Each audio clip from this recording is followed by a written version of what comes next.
Mastering rules I broke to succeed in the industry. Now, this video comes off the back of a tweet I put out last week about things and lessons I've learned over the last 10 years.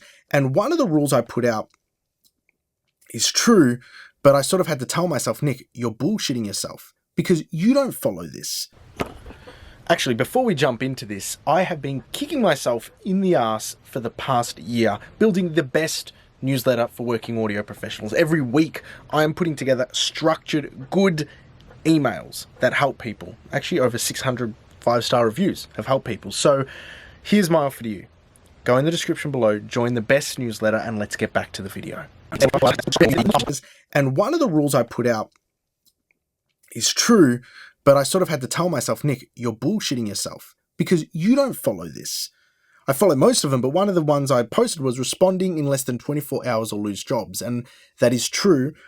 Many jobs you will lose if you're not prompt with your response. But I'm like, I don't follow it because I'm not a secretary. I don't have to sit at my email 24/7 quickly responding to messages. I break that rule. I respond once every morning. There's an hour block. I attend to my emails Monday to Friday. I leave it off on the weekends. Have I lost jobs doing that? Yes. Do I break the rule? Yes. Why do I break it? I break it because I need my time and attention in sessions. And in the morning when I am doing emails, it means my clients get my full undivided attention. And my full undivided attention is better for my clients, so they get fair, accurate, thoughtful responses, and better for my mastering sessions, so I actually focus on my work. Now, that's not a rule that is for everybody to break because some people need the work. Some people are growing. Some people are starting out, so I understand. However, the next 4 rules, if you're somebody starting out, I think you need to break. I broke them. You should break them because they're bullshit, outdated rules, and you can fight me in the comments if you think otherwise. The first thing is, I accept limited mixes. Why do I accept limited mixes? This is the caveat to all of it. I accept limited mixes when they are the mix that the client and artist has signed off on. If it's detrimental and it's completely distorted and absolutely shit, of course I'm going to flag it, but I will not undermine the creative decision-making of the artist, the engineer, the producer. If they've produced a mix with a limiter, that sounds great. I accept it. And you can see there's a video I did featuring mixes from Bob Horn, which I mastered, and they're loud, they're push, they're driven.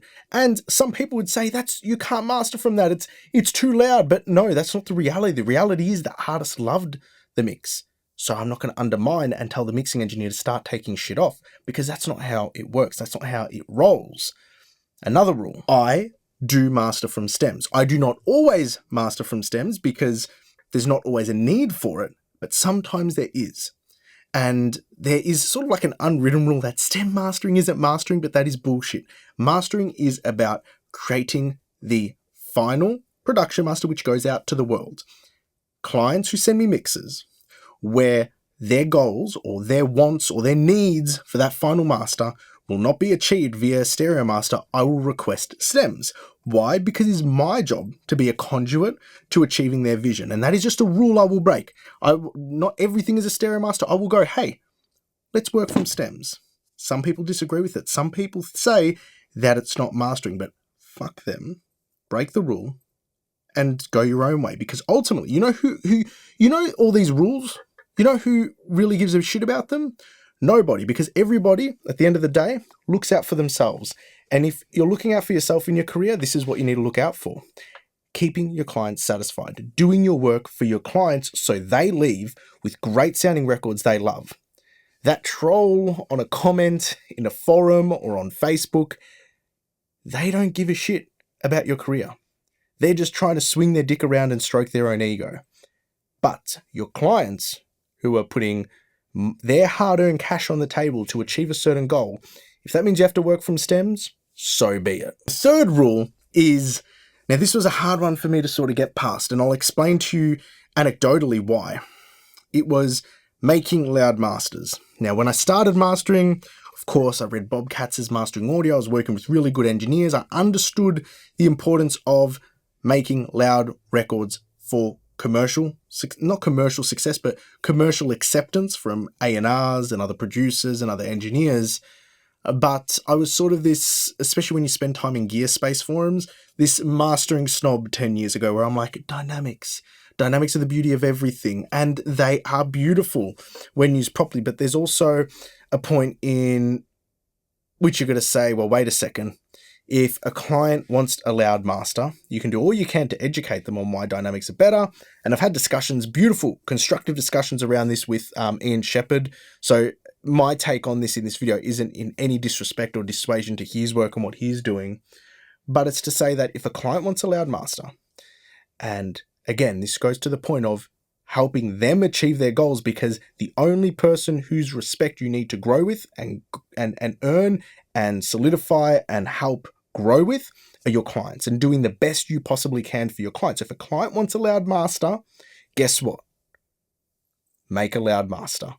Figure out how to make it loud. Work on your skill sets. Develop your skill sets so you can make loud masters. So that's another mastering rule, quote unquote, that was broken. And the last one, which is sort of old school mentality. 10 years ago, mastering engineers were considered more senior or authoritative or experienced in the industry. And I didn't do my time necessarily cutting my teeth. I assisted on some really great records. I was an assistant to a mastering engineer. I was able to build up a body of freelance work, but I never, quote unquote, did my time. And that's an old school rule, or an old school sort of mentality or notion for mastering engineers. And I got pushback. 10 years ago, I actually had people literally on the phone to me say, Nick, you seem too young to be a mastering engineer. What do you mean too young? Too young. Now, I could have bowed out of the race and just went into production or mixing, but you know what I said? Fuck it. I'm going to do it. I'm going to roll my dice. And you know what? I stuck at it. And that's that. So those are the mastering rules I broke.